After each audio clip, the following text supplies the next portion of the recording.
I apologize. Trisha's back in California, and she's very good at technology, and I'm not. I'm going to be brief.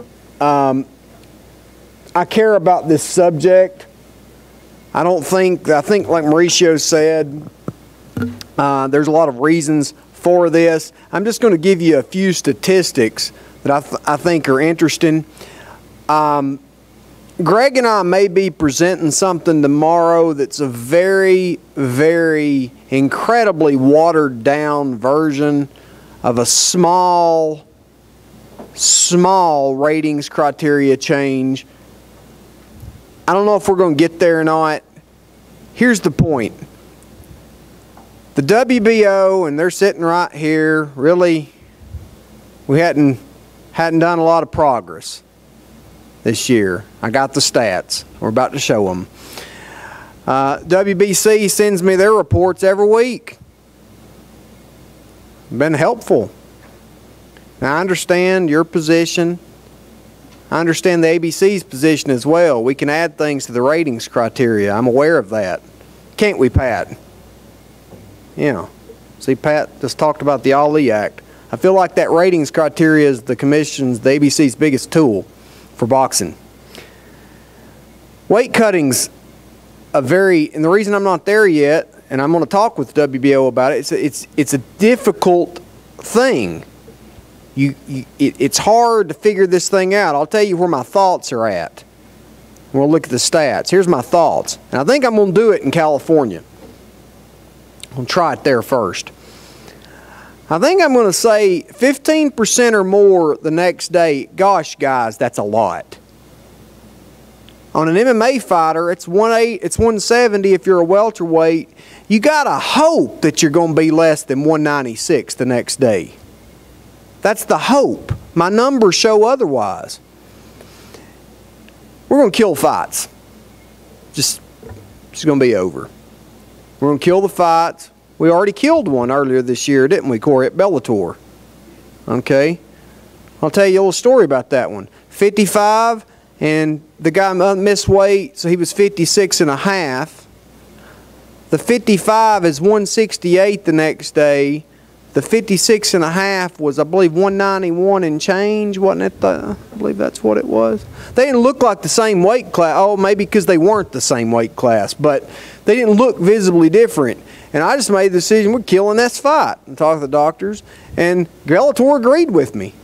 I mean, they weren't jumping up and down about it, but they understood the Commission's position. Okay, so we've got, in our study so far, and this gets updated every week, we've got 1,176 mixed martial artists and 1,594 boxers. And the percent of the MMA fighters who are more than 10% is 350 out of that 1,176. And there's 306 boxers out of the 1,594. What this data tells me quite clearly is it's a bigger problem in mixed martial arts, but it's a problem in both sports.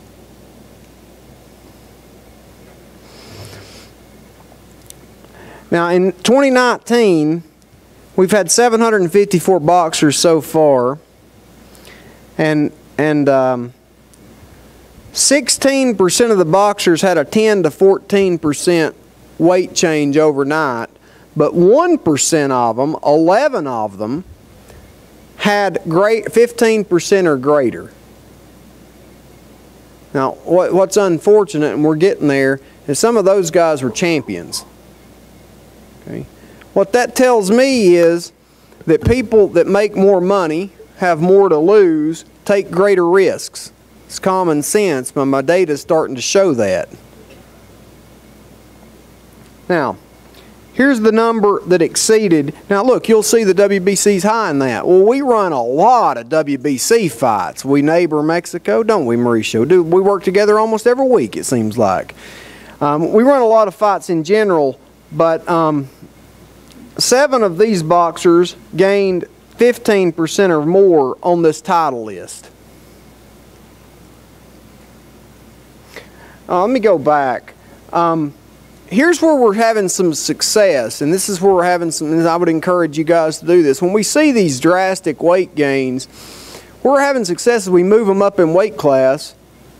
Guess what? They cut less weight the next fight. That's just common sense, because if you're in a higher weight class, you're going to cut less to come down to a higher weight class. That seems obvious, but I wanted to explain that. And that's how you can get these guys in a better position. The problem is, when they're already champions, what do you do with the champion? That's the problem. That's what I'm struggling with right now. So here's some just examples. Everybody remembers Quig Valdez? I know some of it. I know you guys do, certainly. You know, and Frank Espinoza didn't want this fight to happen. But this was on Top Rank. It was an outside venue. And it doesn't rain in California much, and it poured that day. And so there was, you know, we had a world title fight outside in the pouring rain, and one guy had cut a tremendous amount of weight and put it back on. And I missed weight if I recall. Did he miss weight, Rich? I think he missed weight. Yeah, he missed weight.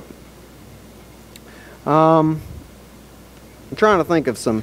Oh, I wanted to point this out. We got any IBF guys in here? No IBF guys? Well, I just throw this out there.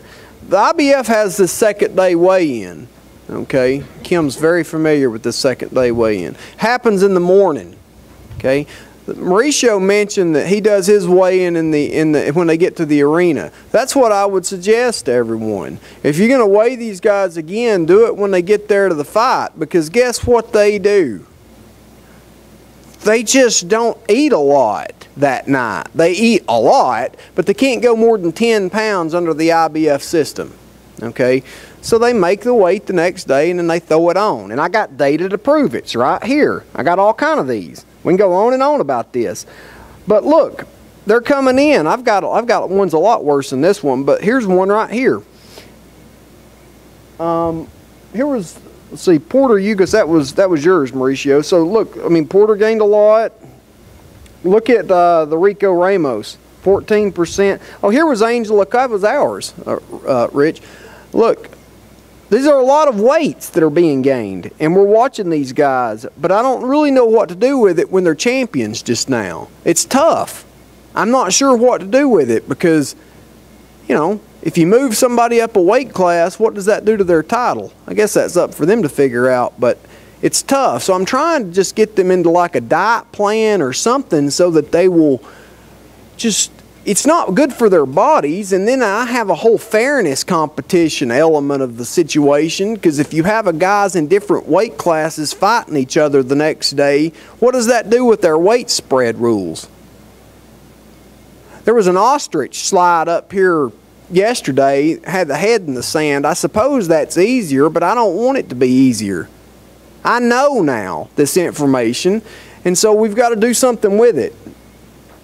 We can go on. I've got slides for days on these things, just title after title of this.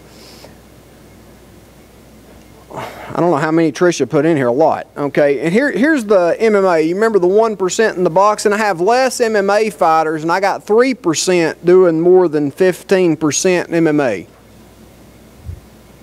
Now remember last year I was talking about the 10% number? Remember that? That's still a good number to be with, you know. But we had 23, that's basically 1 in 4 that are doing that. Guys, 1 in 4 is an epidemic.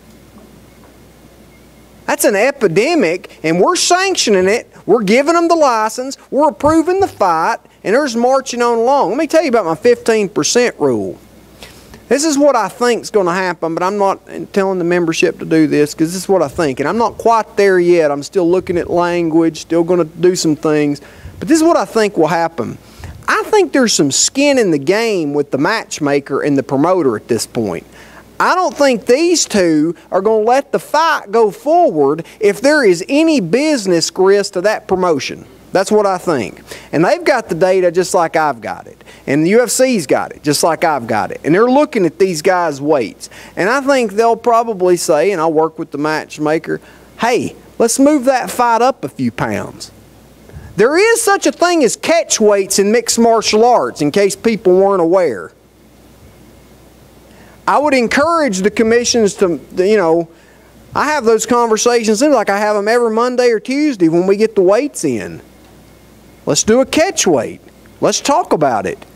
Because it makes it simpler. It makes it better. Both these guys are doing this nonsense. They're both trying to cut their body down, and it becomes two games. There's two games we got going. There's the competition that we write the rules for, down fighter, all that stuff. There's that competition. And then there's a competition of who can cut the weight the best. That's nonsense. We're doing it. I'm doing it. And we got to figure that part out. And I think putting some degree of risk on the business side, sort of like somebody said something yesterday, the promoters could fix part of this by not going to the states. I think that's tough. That's a big business decision. Okay? What I don't think is a big business decision, what I think is almost a health and safety decision in some ways, is you just put it out there. If it's 15% or more, the fight's getting canceled. And you promulgate it. Don't make it I'm going to promulgate the thing because I will be compelled by law to do it. See, having discretion's only good enough because, listen, how many times you've been there, Kim? I know you've been there, and you're pushed against the wall by the promoter, and you've got 18,000 people sitting around looking at you. I'll give you a great example, and I don't mean to blow. Everybody's hungry. I'm hungry. We had a thing at the Bellator, and we had thousands of people at the SAP Center. And you remember that flying ring deal where it came down out of the center? You remember that? Well, apparently they did it in Italy, but they didn't get the measurements from, like, I don't know. I heard it was like they didn't do the centimeter to inch conversion or something. And when the ring came down and they set it up, it looked like the land of the Lilliputians ring. I mean, the top rope come up to about my knee or something. And I had thousands of people looking at me. Didn't we, Corey? You were there. Thousands of people. And I had to hold up television, hold up everything, because that just didn't look right. And I mean, you guys were talking. Could we do it if we, not you, but I was hearing it. Could we do it if, you know, if we just had them stay in the, no. And we delayed TV for like an hour. That was an embarrassing moment. That's what I'm talking about, is discretion. Now, luckily I had a law that compelled me to get the ring right. So we sit there and we got the ring right and burned up some TV time while people talked. That was a very uncomfortable situation. Had I not had that regulation, I feel like I would have done the right thing. I feel like I would have, but it sure helped that I had a rule. That's what I'm talking about with weight cutting. When you have a rule, it makes it a lot easier just to point to the rule and say, look, here's the rule. I'm not there yet. I don't have weight cutting figured out. If any of you guys figured it out, please tell me. But I wanted to share my findings with you because we've moved up 38 people already this year. We send out warnings. We're trying hard. Here's one of the ones. You see this guy? This is one of the ones that we moved up, and this was from January. This was the same offender. You see this guy, Pacheco, and it's in the press, so it's not like I'm telling you.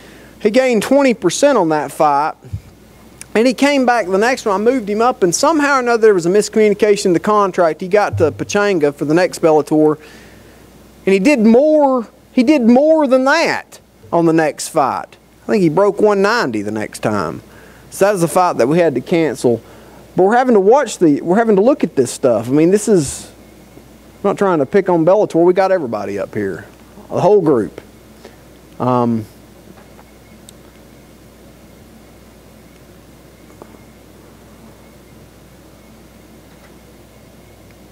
So anyway, look at this. Look at this UFC card.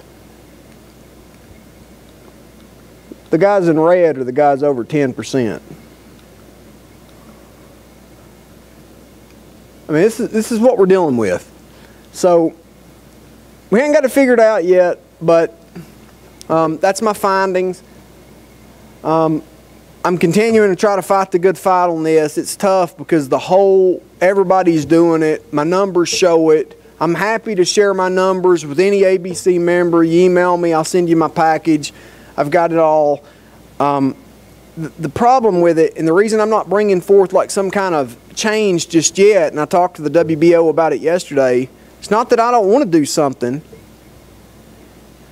I don't mind trying things, but this stuff's dangerous when you start messing with this part. I had somebody say to me yesterday at dinner, him back there, he said, well, Andy, wouldn't they come in dehydrated if you capped it at 15%? My gosh, if you're dehydrated on a 15% weight gain, you're in the wrong weight class. That fight should not have been sanctioned. Because, look, I think that next time we have one of these big tragedies that happen or whatever, I think this stuff's going to come into play. Or at least it's going to be considered. I think this stuff's dangerous. I know it's dangerous. I don't think I know it. And every one of you in here has seen the guys walking around with their jugs of water at the weigh-ins. Everybody seen that? I know you have. You've seen it. Certainly on fight week. If they're water loading, they're probably in the wrong weight class. So anyway, let's talk about this. This is something we can easily address. We've already addressed it. Paying to be bigger. Everybody knows what that is. What's your fine? 20%? Probably. Is that right? Pretty much everybody, 20%. Is that enough? The problem with going up on this kind of a deal is if you go up too much, the fighter will just take his ball and go home. He won't fight. That's the problem. And though sometimes you have guys that literally they will pay to be bigger, won't they, Kim? You know. I know. They will literally just take the fine and gain as much. They don't even try to make weight. They look at the weight spread and they figure it out, and they'll come in and kind of half-hard, and they'll get on the scale and they'll be way over. And then they'll gain way back. Those guys you got to really weigh the next day. Because they've cut some weight. They've just about 6 or 7 away from the contracted weight class, and they put 20 or 30 back on the next day. And then you're really, I mean, I've saw spreads of 40 pounds before. That's a lot. So it's a culture. We already know this. And I think matchmakers are very, very much involved in this issue. And I think that we have to bring them into this conversation. I think even less so with the promoter. I think it's more with the matchmaker who works for the promoter. And I get but those are not synonymous terms. I think the promoter employs people to do a job for them, and they're good at it. They produce some of the best fights in the world. UFC and Bellator have the best fighters in the world. And I think that people will still come watch the fight if the fight's 5 pounds heavier. That's what I think. I think the only people that care about whether it's a welterweight fight or it's a catchweight fight are probably the people that work for the promotion and the people in this room. Everybody else is still coming. They're still paying their money.